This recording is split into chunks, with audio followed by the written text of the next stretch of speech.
नमस्कार बच्चों, मैं अखिलेश प्रताप सिंह। आज मैं आप लोगों को उत्तर प्रदेश बोर्ड कक्षा 7 विषय विज्ञान में पाठ 6 के अभ्यास प्रश्नों को हल कराऊंगा। शुरू करने से पहले अगर आप लोगों ने एजुकेशन थेरेपी चैनल को सब्सक्राइब नहीं किया है तो प्लीज़ सब्सक्राइब कर लें और साथ साथ लाइक बटन को प्रेस करना ना भूलें। तो बच्चों शुरू करते हैं इस पाठ को। पाठ का नाम है पौधों में पोषण, या हम कह सकते हैं न्यूट्रिशन इन प्लांट। इसके अभ्यास प्रश्नों को देखते हैं। पहला प्रश्न, जिसमें हमको सही विकल्प चुनना है। पहला प्रश्न पढ़ते हैं। परपोषी पौधा है, तो इसका सही उत्तर होगा अमरबेल, क्योंकि ये पौधा क्या होता है, दूसरे पौधों पे जीवित रहता है। पहले के खा देखते हैं। कीटभक्षी पौधे सामान्यतः उन स्थानों पर मिलते हैं जहाँ की भूमि में कमी होती है। तो किस चीज़ की कमी होती है? नाइट्रोजन की कमी होती है। जहाँ नाइट्रोजन की कमी होती है उसी भूमि पर, उस जगह पे कीटभक्षी पौधे सामान्यतः पाए जाते हैं। अब दूसरा प्रश्न देखेंगे। रिक्त स्थान है जो, जहाँ पे रिक्त स्थान भरने हैं हमको।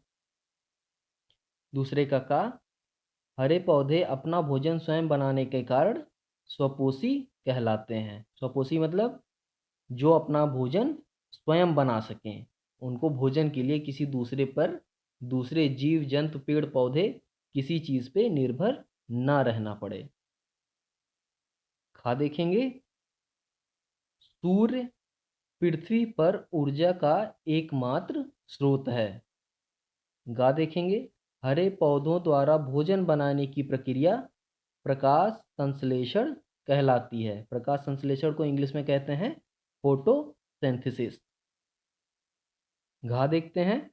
ऐसे पौधे जो सड़े गले पदार्थों से भोजन प्राप्त करते हैं उन्हें मृतोपजीवी कहते हैं। मृतोपजीवी मतलब जो मृत पदार्थों या मृत जीवों पे खुद को जिंदा रखते हैं, ठीक, जिनका जो उनके भोजन के रूप में काम आते हैं।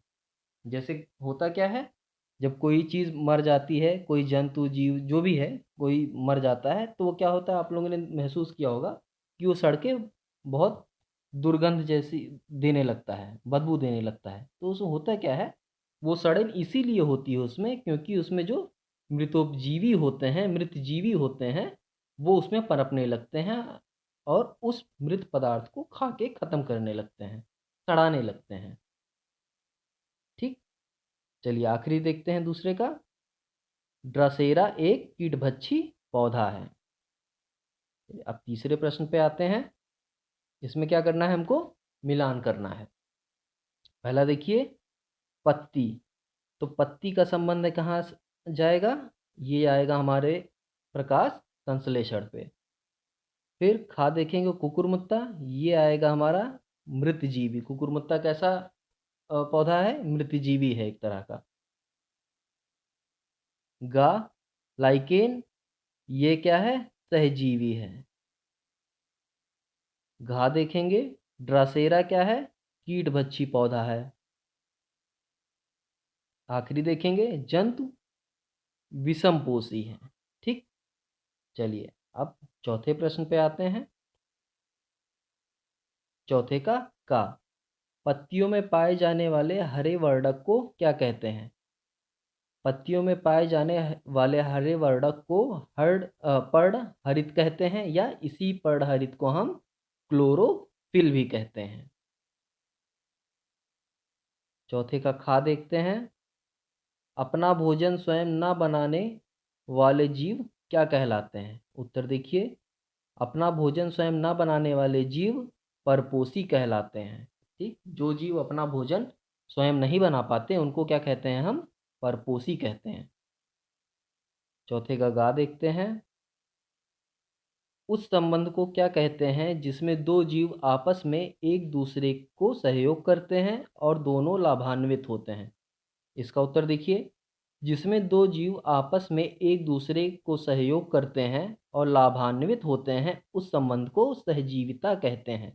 ठीक, इसमें क्या होता है कि तू ऐसा, ये ऐसे काम करता है। देखिए, तुम मुझे पेंसिल दो, तब मैं तुम्हें कटर दूंगा या रबड़ दूंगा, ऐसे होता ना। जब तुम मुझे अपनी किताब दोगे तभी मैं तुमको अपनी कॉपी दूंगा या अपनी किताब दूंगा, ऐसा होता है ना। तुम मुझे अपनी मैथ की बुक दो, मैं तुम्हें अपनी साइंस की बुक दूंगा। तो ये जो जीव होते हैं, ये सहजीवी जीव जो होते हैं, ये ऐसे ही काम करते हैं कि तुम मुझे भोजन दो, मैं तुम्हें खनिज लवण दूंगा या कोई पौष्टिक चीज़ दूंगा, ऐसे होता है, ये ऐसे काम करते हैं। तो इन दोनों का काम हो जाता है, दोनों जीवित रह जाते हैं, दोनों का भोजन पूर्ण हो जाता है। ठीक। अब घा पे आते हैं, चौथे का घा। पूर्ण परजीवी पौधे अपने किस अंग के द्वारा पोषक से जल तथा खनिज लवण प्राप्त करते हैं? इसका उत्तर देखिए, पूर्ण परजीवी पौधों में चूसकांग पाए जाते हैं, जिनकी सहायता से ये पोषक से ही भोजन, जल तथा खनिज लवण प्राप्त करते हैं। ठीक। इनके चूसक होते हैं, इनमें जो चूसक होते हैं वो ऐसे ऐसे कुछ ऐसे ऐसे ऐसे करके ऐसे होते हैं। ठीक। तो इन्हीं ये चूसक उसी पेड़ पे, जिस वृक्ष पे ये पनपते हैं, उसी पे चूसक चिपका देते हैं और धीरे धीरे उसी वृक्ष से जल, पानी, खनिज लवण, भोजन सब खींच लेते हैं उससे, और अपनी ज़रूरत भर का खींच लेते हैं। ठीक। जितना उनको ज़रूरत होता है। तो ऐसे क्या होते हैं, जो ऐसे पेड़ पौधे जो भी होते हैं वो क्या होते हैं, पूर्ण परजीवी होते हैं। प्रश्न नंबर 5 पे आते हैं। देखिए, हरे पौधे में प्रकाश संश्लेषण प्रक्रिया का वर्णन करना है। तो देखिए, इसमें प्रकाश संश्लेषण प्रक्रिया क्या होती है उसका पूरा वर्णन करना है। देखिए, जब हम पाठ पढ़ा रहे थे तो उसमें एक क्रियाकलाप था, वो हमने आपको समझाया था, बस वही क्रियाकलाप इसमें बताना है। चलिए देखिए, इसका उत्तर, पौधों की पत्तियों में पर्णहरित नामक वर्णक पाया जाता है। जो पर्णहरित मतलब क्लोरोफिल, जो सौर ऊर्जा का मतलब सूर्य के प्रकाश की ऊर्जा को ग्रहण करता है। पर्णहरित की उपस्थिति के कारण ही पत्तियां हरी होती हैं, यानी क्लोरोफिल जो होता है उसी के कारण पत्तियों का रंग हरा होता है। कोई पूछता है अगर कि पत्तियों का रंग हरा क्यों होता है, या किस कारण पत्तियां, जो पेड़ पौधे होते हैं, वो अपना भोजन बना पाते हैं, तो दोनों का उत्तर क्या होगा, क्लोरोफिल या पर्णहरित। चलिए आगे बढ़ते हैं। तो पत्तियां हरी होती हैं, फिर मिट्टी से जल अवशोषित होकर पत्तियों तक पहुंचता है, और इस प्रकार पत्तियों में जल उपलब्ध हो जाता है। साथ ही वायुमंडल की कार्बन डाइऑक्साइड सूक्ष्म पर्णरंध्रों द्वारा पत्तियों के अंदर पहुंच जाती हैं। पत्तियों में क्या होता है, रंध्र होते हैं, बहुत सारे छिद्र होते हैं, उन्हीं के द्वारा क्या होता है, जो एटमॉस्फेयर में या वायुमंडल में कार्बन डाइऑक्साइड उपस्थित होता है, वो उन्हीं रंध्रों के द्वारा वृक्ष में या पेड़ में पहुंच जाता है। जब सूर्य का प्रकाश पत्तियों पर पड़ता है तो पत्तियों में उपस्थित पर्णहरित इन प्रकाश रश्मियों को अवशोषित करके जल तथा कार्बन डाइऑक्साइड गैस से, आगे देखिए, मिलकर ग्लूकोज, पौधे क्या बनाते हैं, ग्लूकोज बनाते हैं, और पौधों का यही भोजन होता है, यही ग्लूकोज उनका भोजन होता है, भोजन का निर्माण करते हैं, और साथ ही प्राणदायिनी ऑक्सीजन गैस बनाती है, जो पर्णरंध्रों द्वारा वायुमंडल में निकाल दी जाती है। इसीलिए कहते हैं ना कि पेड़ पौधों को अधिक लगाना चाहिए, ताकि पेड़ पौधे हमें ऑक्सीजन अच्छी मात्रा में प्रदान कर सकें। हाँ, पौधों द्वारा भोजन या ग्लूकोज जो पौधे बनाते हैं भोजन के रूप में, बनाने की यह प्रक्रिया प्रकाश संश्लेषण कहलाती है। इसी क्रिया को निम्नलिखित समीकरण द्वारा प्रदर्शित करते हैं। देखिए, ये हो गया कार्बन डाइऑक्साइड, ठीक, ये हो गया हमारा जल। अब देखिए यहाँ पे पर्णहरित मतलब हो गया क्लोरोफिल, और सूर्य का प्रकाश, जो प्रकाश हमें सूर्य से प्राप्त होता है। तो ये सब मिलके क्या बनाते हैं, C6H12O6, जिसे हम कहते हैं ग्लूकोज, और बनाते हैं O2। तो O2 मतलब हो गया हमारा ऑक्सीजन। ठीक। चलिए अब अगले प्रश्न पे आते हैं। प्रश्न नंबर 6। देखिए, किस प्रयोग द्वारा दिखाएंगे कि प्रकाश संश्लेषण की क्रिया में सूर्य का प्रकाश आवश्यक है? देखिए, अब इसके लिए हमको क्या करना पड़ेगा, एक क्रिया दिखानी पड़ेगी, जैसा क्रियाकलाप हम जब पाठ पढ़ रहे थे तो उसमें पढ़े थे। देखिए, उत्तर देखते हैं इसका। प्रकाश संश्लेषण की क्रिया में सूर्य का प्रकाश आवश्यक है। इसे नीचे दिए गए प्रयोग द्वारा दिखाया जा सकता है। अब जो नीचे प्रयोग लिखा है वो देखते हैं। दो चौड़े मुंह वाला कांच का गिलास लेंगे, दोनों में पानी भर के हाइड्रिला हाइड्रिला पौधा होता है ना, हाइड्रिला पौधे की बराबर लंबाई की एक एक शाखा डालेंगे। यानी एक कांच का गिलास लिए, उसमें हाइड्रिला पौधे, जो पौधा होगा उसकी बराबर लंबाई की शाखा दोनों में डाल देंगे।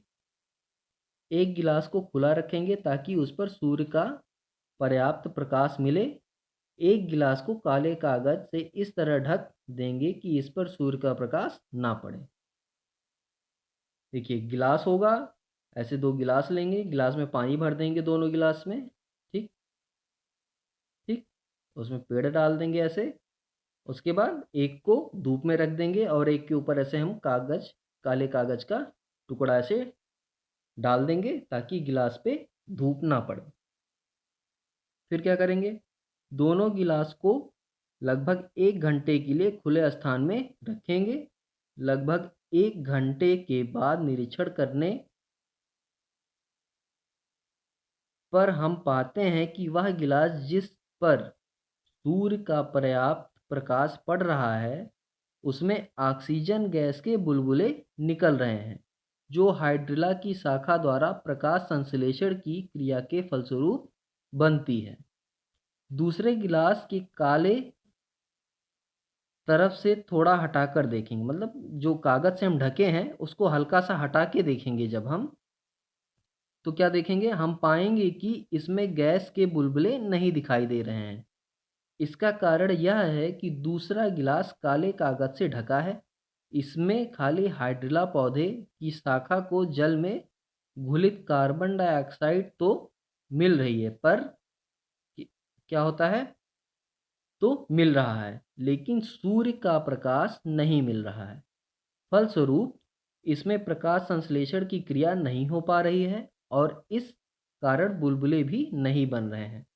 अतः स्पष्ट है कि प्रकाश संश्लेषण की क्रिया के लिए जल तथा कार्बन डाइऑक्साइड के साथ साथ सूर्य का प्रकाश भी अति आवश्यक है। तो इस क्रियाकलाप से क्या समझे आप? इससे ये पता चला कि कोई भी वृक्ष, पौधा, पेड़ तभी खाना बना पाएगा अपना जब उसको कार्बन डाइऑक्साइड, सूर्य का प्रकाश और जल, ये सारी चीज़ें मिलेंगी, तभी वो अपना खाना बना पाएगा। ठीक, चलिए अब आगे बढ़ते हैं प्रश्न नंबर 7 पे। प्रश्न देखिए, किसी कीटभक्षी पौधे का सचित्र वर्णन कीजिए। देखिए, ये है पौधा किसका, घटपर्डी का। क्या होता है इस पेड़ में, ये इसका ढक्कन होता है, ये घड़े के आकार का ऐसे होता है। ठीक, ऐसे घड़े का के आकार का होता है। इसमें यहाँ पे थोड़ा सा द्रव होता है नीचे, नीचे की तरफ यहाँ पे। ठीक, बहुत द्रव होता है और यहाँ पे ऐसे ऐसे थोड़े रेसे होते हैं इसके, रेसे होते हैं ऐसे ऐसे किनारे किनारे अंदर की तरफ। तो जब कोई कीट इधर से ऐसे यहाँ घुसता है तो क्या होता है, जैसे ही अंदर जाता है तो ये जो ढक्कन है हमारा ये ऐसे टक से बंद हो जाता है। ठीक, तो जब बंद हो जाता है तो कीड़ा उसी के अंदर मर जाता है और ये पेड़ क्या करता है, उस कीड़े से अपने नाइट्रोजन की कमी को पूरा कर लेता है। देखिए, अभी ऊपर आपने देखा है, पढ़ा है कि ये पौधे कहाँ पाए जाते हैं, अक्सर उन स्थानों पे पाए जाते हैं जहाँ पे भूमि में नाइट्रोजन की कमी होती है। ठीक, तो ये कीटभक्षी इसीलिए बन जाते हैं ताकि वो अपनी, उनके अंदर जो कमी है उन कमी को वो उन कीटों से पूरा कर सकें, उन कीटों को खाकर पूरा कर सकें। चलिए, ये तो चित्र हो गया इस कीटभक्षी पौधे का जिसका नाम है घटपर्डी। अब देखिए करता क्या है, इसके बारे में पढ़ते हैं। घटपर्डी एक कीटभक्षी पौधा होता है। यह मुख्यतः दलदली या अधिक नम स्थानों में उगता है। पौधे तंतुओं के सहारे ऊपर चढ़ते हैं। तंतुओं के सिर वाले भाग घड़े के आकार जैसे होते हैं। घड़े के मुख पर एक और ढक्कन होता है, अभी बताया ना मैंने, एक ढक्कन होता है इसके मुंह पे। घड़े का किनारा अंदर मुड़ा होता है और मुख द्वार पर बहुत सी मधुग्रंथियां होती हैं। यह पौधा अपने रंगीन चमकदार ढक्कन तथा मधुग्रंथियों द्वारा कीटों को अपनी ओर आकर्षित करता है। आकर्षित कीट घड़े की चिकनी सतह से फिसलते हुए अंदर चले जाते हैं और घड़े का ढक्कन बंद हो जाता है। फिर क्या होता है देखिए, ये कीट अंदर पाए जाने वाले पाचक रसों द्वारा पचा लिए जाते हैं। फिर जो अंदर रस होते हैं वो इन कीटों को पचा के एकदम समाप्त कर देते हैं और पौधे अपने जो अंदर उनके अंदर नाइट्रोजन की कमी होती है वो उससे पूरी कर लेते हैं। तो बच्चों ये पाठ आपका समाप्त हो गया है। इसके सभी अभ्यास प्रश्नों के उत्तर भी हल हो चुके हैं। उम्मीद करते हैं कि आप लोग अच्छे से इसको पढ़ेंगे, अच्छे से ये सारा पाठ याद कर लेंगे, समझ के याद करेंगे। ठीक, चलिए अब अगला पाठ अगली वीडियो में पढ़ाएंगे। तब तक के लिए धन्यवाद।